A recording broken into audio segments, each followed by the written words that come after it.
네, 안녕하세요. 오늘 이 시간에 마태복음 12장 34절, 35절의 말씀을 본문으로 하여 우리 예수님께서 우리에게 참 귀한 것을 가르쳐 주셨습니다. 우리 하나님의 자녀들은 하나님의 자녀답게 살아야 하잖아요. 극상품 포도나무가 되었으면 그 나무는 극상품 포도 열매를 맺혀야 되지 않겠습니까? 그런데 하나님께서 이사야 선지자를 통해서 하신 말씀이 내가 너희들을 극상품 포도나무로 심었는데 열매는 들포도를 맺었다. 그렇게 말씀하시면서 책망하셨습니다. 여러분, 우리가 세상 사람들과 다르죠? 하나님을 아버지라고 부르는 하나님의 아들들입니다. 우리의 신분이 다르죠? 하나님이 우리의 친아버지입니다. 그저 교회 다니는 사람 아닙니다. 그저 하나님 많은 종교 중에 기독교인으로 등록해서 사는 사람이 아닙니다. 그런 차원이 아닙니다. 그런 차원이라면 많은 종교 중에 기독교 종교인입니다. 그런데 사실은 예수님을 믿음으로 하나님의 아들이 됩니다. 아주 신비로운 변화가 일어납니다. 그래서 나의 신분은 하나님의 아들입니다. 진짜입니다. 예. 그리고 하나님께서 내 아버지입니다. 이것도 진짜입니다. 잠깐이 아니에요. 영원토록 하나님은 나의 아버지입니다. 내 신분이 그렇습니다. 하나님의 아들입니다. 겉으로 보면은 세상 사람하고 똑같죠. 예. 겉으로 보이는 이 몸은 우리가 죽으면은 다 이 몸이 죽어요. 이 몸은 이제 이거 다 썩어서 없어져요. 나라는 존재는 영원히 살 것인데 내 신분은 하나님의 아들이라고 성령으로 연합되어 있는 신비로운 자요 신령한 자입니다. 자, 이제 내 신분이 하나님의 아들이 되었으면 하나님의 아들답게 살아야 되잖아요. 하나님의 아들답게 변화되어야 되잖아요. 우리가 먼저 사람으로 태어나서 사람답게 성장해 가죠. 네.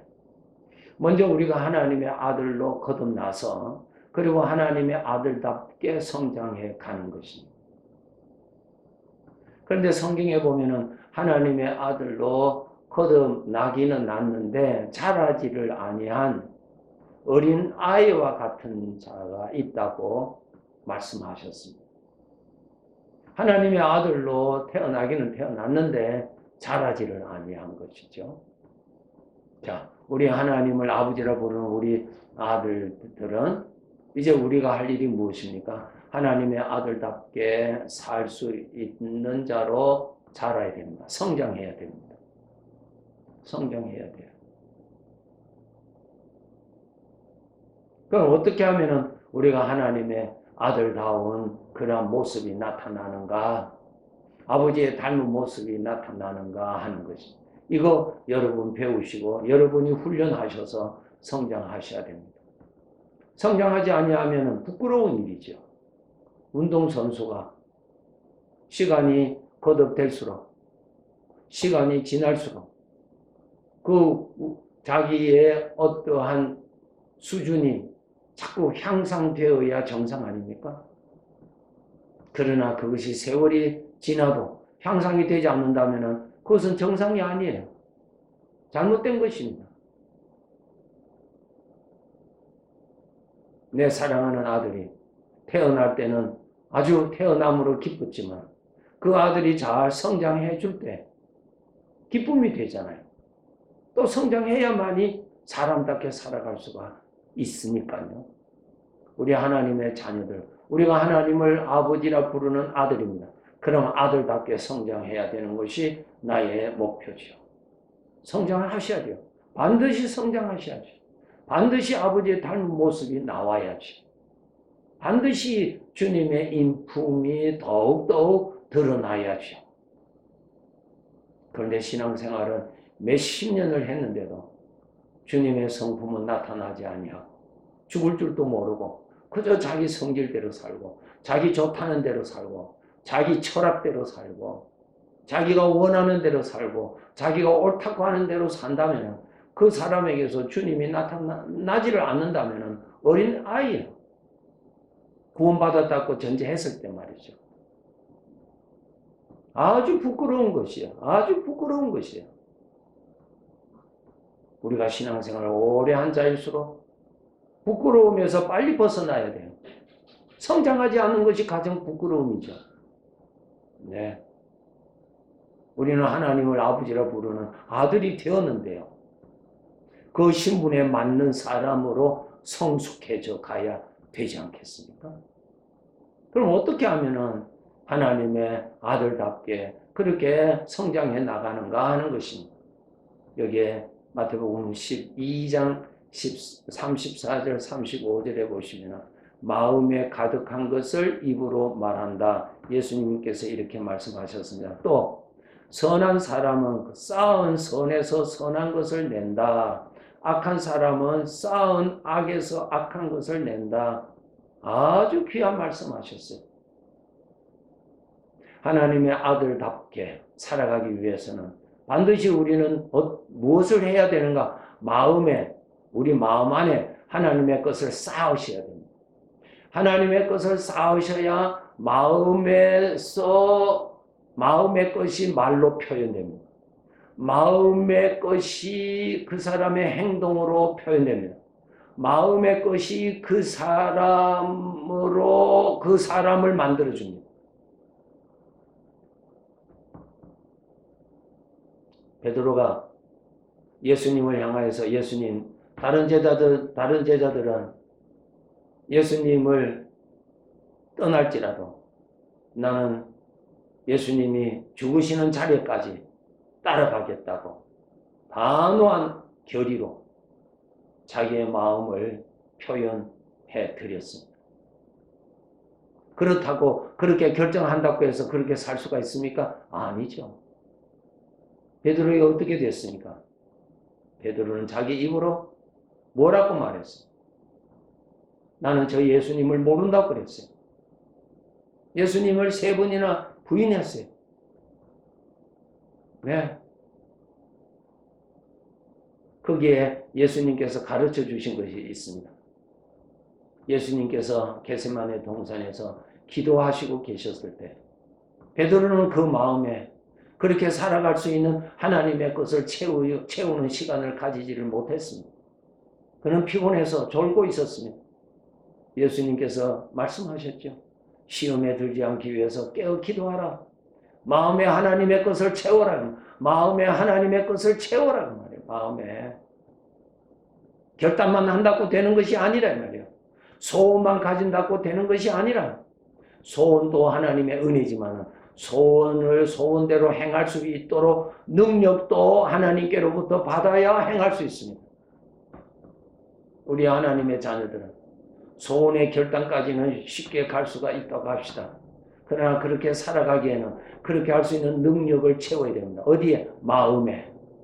마음에 쌓은 것으로 그 마음에 쌓아진 내용이 입으로 표현되고 마음에 쌓아진 것이 그 사람을 그렇게 만들어주는 것이 됩니다. 마음의 표현이에요. 마음의 표현. 그 사람의 말이 그 사람의 마음의 표현이요. 그 사람의 삶의 철학이 그 사람의 삶의 모습이 그 마음의 표현이에요. 그 마음은 그 영혼이에요. 영혼. 우리는 하나님의 아들이 되었습니다. 아버지의 긍휼과 넘치는 사랑으로 우리는 성령으로 거듭난 하나님의 아들이 되었어요. 이제 하나님의 아들이 되었으면 하나님의 아들답게 성장해야 되죠. 하나님의 아들답게 성장해야 되잖아요. 하나님의 아들의 신분을 가졌는데 그 삶에는 하나님의 아들다운 것이 없다면 그것은 잘못된 것이죠. 정상이 아니잖아요. 우리가 이 세상을 살아갈 때 가장 중요한 것이 어떻게 살았느냐 하는 것입니다. 이 세상의 모든 것은 만족은 세월이 지나가면 다 사라지지만 어떻게 살았느냐 하는 그 삶은 나의 영혼을 결정할 때 절대적인 것으로 나타납니다. 내가 살아가고 있는 이 세상의 생애는 하나님에 의해서 주어진 것이죠. 내가 돈 주고 산 것도 아니고 나의 부모가 유산으로 물려준 것도 아닙니다. 내가 언제 이 세상을 떠날지 우리는 모르고 삽니다. 왜 그럴까요? 내 생애에 내가 주인이 아니기 때문에, 내 생애에 나에게 결정권이 전혀 없기 때문에 그렇습니다. 하나님이 주인이세요. 하나님이 나를 불러 가십니다. 나라고 하는 존재에는 죽음이 없어요. 죽는다는 사실은 이 몸이 죽습니다. 나라는 존재같이 이 몸을 가지고 이 세상에 살다가 하나님께서 주인 되시는 하나님 나를 부르시면 이 몸은 죽어버려. 내가 떠나면 이 몸은 죽어버려. 그래서 이 몸은 썩어져 버립니다. 나는 삽니다. 나와 내 몸은 구분되어 있습니다. 나는 영원히 살 것이에요. 그러면 영원히 살 곳에 가서 하나님께서 나에게 영원히 누릴 영광을 주실 것인데 그 근거를 어디에 두느냐? 이 세상에서 어떻게 살았느냐 근거를 두고 영원히 누릴 영광을 주신다는 것입니다. 뿌린 대로 거둔다. 심은 대로 거둔다. 그 법칙입니다. 어떻게 살았느냐 하는 거예요. 무엇을 만족했느냐가 아니에요. 그것은 안개와 같이 다 사라지는 거예요. 다 사라지는 것이에요. 배가 부를 때 어떻게 살았으며, 배가 고플 때 어떻게 살았으며, 내가 칭찬받았을 때 어떻게 살았으며, 내가 무시를 당했을 때 어떻게 살았느냐 하는 거예요. 어떻게 살았느냐 그 말이에요. 성공했느냐, 배부르느냐, 만족하느냐, 기쁘냐, 천만의 말씀 아닙니다. 여러분 그런 삶을 살아서는 안 돼. 어떻게 살았느냐 하는 거예요. 어떻게 살았느냐 그 말이에요. 하나님께서 욥을 아주 칭찬하셨습니다. 칭찬하신 이유가 있죠. 욥이 하나님의 은혜로 세상에 물질적으로 부유했을 때 그가 어떻게 살았느냐가 기록되어 있습니다. 하나님 앞에 겸손하게 하나님을 섬기기를 게을리하지 않았습니다. 그리고 그에게 재산을 다 잃고 사랑하는 자식까지도 다 잃은 정말 인생에 너무너무 큰 슬픔, 아픔을 당했습니다. 그랬을 때 그가 어떻게 살았느냐가 중요한 거예요. 그거 뭐라고 고백했습니까? 주신 이도 하나님이시요 거두신 이도 하나님이시요 오직 영광을 받으실 분은 하나님밖에 없다고 하나님 앞에 겸손하게 하나님을 잘 섬겼습니다. 욥은 정말로 영원한 나라에서 그는 하나님께로부터 아들에게 주어지는 큰 영광을 받고 있을 줄로 의심치 않고 확신합니다. 어떻게 살았느냐가 중요해요. 여러분 어떻게 살았느냐 말이에요. 어떻게 살았느냐가 말이에요. 마귀는 예수님을 유혹했지요. 돌을 내가 능력이 있으니까 돌을 떡으로 만들어서 배불리 먹어라. 배불리 먹어라. 배가 고프니까 배불리 먹어라. 그 다음에 높은 성전 꼭대기에 올라가서 많은 사람이 보는 데서 뛰어내려서 다치지 않도록 사뿐히 내려라. 그러면 모든 사람이 너를 우러러 볼 것이다. 자기 자신이 높임을 받기를 원하는 유혹. 그리고 세 번째는 세상의 모든 것을 내게 줄 것이니 세상의 모든 것을 소유해서 너의 욕심을 가득히 채워라. 만족하게 채워라. 그렇게 유혹했지요. 그것은 다 하나님 앞에 가서 다 껍질입니다. 껍질. 하나님은 어떤 저울에 우리를 달아보시는가 하면 어떻게 살았느냐 하는 저울에 달아보시면 어떻게 살았느냐 그 말이에요. 배고플 때 어떻게 살았으며 배부를 때 어떻게 살았으며 물질이 많았을 때 어떻게 살았으며 물질이 없었을 때 어떻게 살았느냐 그 말이에요. 예수님은 십자가에서 죽으실 때 어떻게 하셨는가를 보여주시잖아요. 어떻게 살았느냐가 말이에요. 여러분 이 삶을 기준을 하고 사셔야 됩니다. 예? 낙심하지 마세요. 어떤 어려움에 있어도 거기에서 어떻게 살았느냐를 여러분이 쌓으셔야 됩니다. 그렇게 살아가기 위해서는 여러분의 마음에 하나님을 많이 생각하셔서 하나님의 능력을 채우세요. 마음에 있는 것을 말로 표현하고 마음에 있는 것이 나의 삶으로 표현된다 그랬습니다. 그렇기 때문에 여러분 열심히 부지런히 내 마음에 하나님을 채우세요. 하나님을 가까이 하세요. 하나님을 생각하십시오. 하나님을 생각하십시오. 하나님을 가까이 하십시오. 하나님을 채우십시오. 하나님을 채우십시오. 마음에 채워진 것으로 입으로 나타나고 삶으로 행동으로 나타난다고 가르쳐 주셨어요. 얼마나 소중한 것입니까? 늘 마음에 하나님의 것을 채우셔서 하나님의 아들답게 살아가게 하는 은혜를 누리고 사셔야 합니다. 너무너무 소중한 말씀이에요. 그저 말씀 한번 듣고 지식적으로만 듣고 넘어가는 거 아니에요. 어떻게 살아야 되느냐를 배우시고 여러분이 훈련하셔서 어떻게 살았느냐 하는 그 삶이 여러분이 더해져야 됩니다. 그래야 잘 사는 것입니다. 속지 마시고 내 마음에 하나님의 것을 채우시기를 게을리지 하지 마시고 열심을 다해서 마음에 하나님을 채우세요. 하나님을 채우시는 방법은 하나님을 생각하는 것입니다. 말씀을 생각하는 것입니다. 하나님을 바라보는 것입니다. 생각을 많이 하십시오. 마음에 채워집니다. 그 힘으로 사는 것입니다. 다음 시간에 또 말씀드리겠습니다.